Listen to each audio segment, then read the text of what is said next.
وعلیکم السلام ورحمۃ اللہ وبرکاتہ۔ نحمده ونصلي على رسوله الكريم أما بعد قال الله تبارك وتعالى في القرآن المجيد والفرقان الحميد فأعوذ بالله من الشيطان الرجيم بسم الله الرحمن الرحيم قل هل يستوي الذين يعلمون والذين لا يعلمون وقال رسول الله صلى الله عليه وسلم فضل العالم على العابد كفضل القمر ليلة البدر على سائر الكوكب اور كما قال علیہ السلام علم ایک ایسی دولت ہے جو لٹتی نہیں، علم ایک ایسی دولت ہے جو لٹتی نہیں، خرچہ کرنے سے کبھی گھٹتی نہیں، خرچہ کرنے سے کبھی گھٹتی نہیں، پھرنا تم کرنا کبھی اور تشنا نبی کے شکوے آج میں کھانے کا میں کھانا اٹھا لاؤں گا۔ شہیدان اسلام میں آپ حضرات کے سامنے نہ کوئی لمبی چوڑی تقریر اور نہ وسیع و عریض واز کرنے نہیں آیا، اس لیے کہ میں کوئی خطیب نہیں کہ آپ حضرات کے سامنے لمبا چوڑا خطاب کروں، اور نہ میں کوئی واعظ ہوں اور نہ مفکر نہ کوئی ادیب، صرف میں آپ حضرات کے سامنے علم دین کے موضوع پر گفتگو کرنے جا رہا ہوں۔ میں پوری کوشش کروں گا کہ کوئی غشہ باقی نہ رہے، امید ہے کہ آپ سے دلی و امتحانات کے ساتھ سماعت فرمائیں گے۔ آپ حضرات نے علم دین کی فضیلت و اہمیت کو بہت ساری کتابوں میں پڑھا ہوگا، بہت سارے مفکروں سے سنا ہوگا، بہت سارے دانشوروں سے سنا ہوگا، بہت سارے آدمیوں سے سنا ہوگا، بہت سارے مقرروں و خطیبوں سے سنا ہوگا۔ میں بھی آپ حضرات کے روبرو اس عنوان پر گفتگو کرنے کے ارادے سے آیا ہوں۔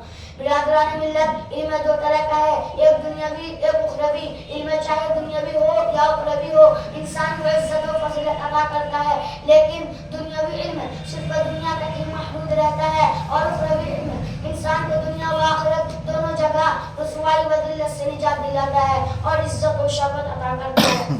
میں آپ سے سوال کرتا ہوں، وہ کون سی شے تھی جس نے آدم کو ملائکہ سے افضل بنا دیا؟ وہ کون سی شے تھی جس نے انسان کو اشرف المخلوقات بنا دیا؟ وہ کون سی شے تھی جس کی برکت کی وجہ سے اللہ نے انسان کو خلیفہ بنایا؟ وہ کون سی شے تھی جس کی فضیلت کی بنا پر رب کائنات نے انسان کو اپنا نائب بنایا؟ دوستوں، وہ علم کی دولت ہے۔ جب رب کائنات نے قرآن کو نزول فرمایا تو سب سے پہلے وہ آیت نازل فرمائی جس کا تعلق علم سے ہے، یعنی اقرأ بسم ربک الذی خلق۔ اسلام کے پاسبانوں، اخروی علوم کی فضیلت و اہمیت آیت قرآنیہ اور حدیث نبویہ میں بکثرت وارد ہوئی۔ اللہ تبارک و تعالی ارشاد فرماتا ہے، قل هل يستوي الذين يعلمون والذين لا يعلمون۔ ترجمہ، اے محمد آپ کہہ دیجیے کہ اہل علم اہل جہل یکساں نہیں سکتے، جس طرح توحید و شرک یکساں نہیں سکتے، جس طرح ہدایت اور ظلمت ایک جگہ جمع نہیں ہو سکتے، جس طرح رفاقت و عداوت برابر نہیں ہو سکتے، اس لیے کہ جس طرح حق و باطل برابر نہیں ہو سکتے، اس لیے کہ توحید کی ضد شرک ہے، ہدایت کی ضد ظلمت ہے، رفاقت کی ضد عداوت ہے، حق کی ضد باطل ہے۔ اور ایک قاعدہ ہے کہ اجتماع ضد محال ہے، اسی طرح اہل علم اہل جہل برابر نہیں ہو سکتے۔ ایک حدیث شریف میں محسن انسانیت صلی اللہ علیہ وسلم نے ارشاد فرمایا، فضل العالم علی العابد کفضل القمر لیلۃ البدر علی سائر الکوكب۔ عالم کی فضیلت عابد پر ایسی ہے جیسے کہ چودھویں چاند کی فضیلت تمام ستاروں پر۔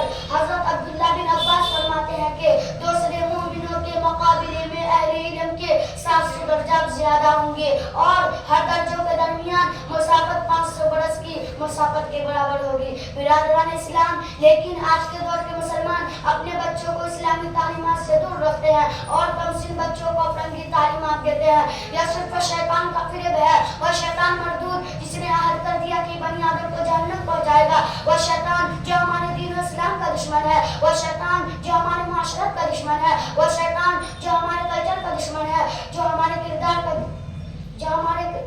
دشمن، جو ہماری تہذیب و تمدن کا دشمن، جو ہمارے سوسائٹی کا دشمن، جو ہمارے ایمان و اخلاق کا دشمن، یہ شیطان ہمارے اصلی دشمن ہے۔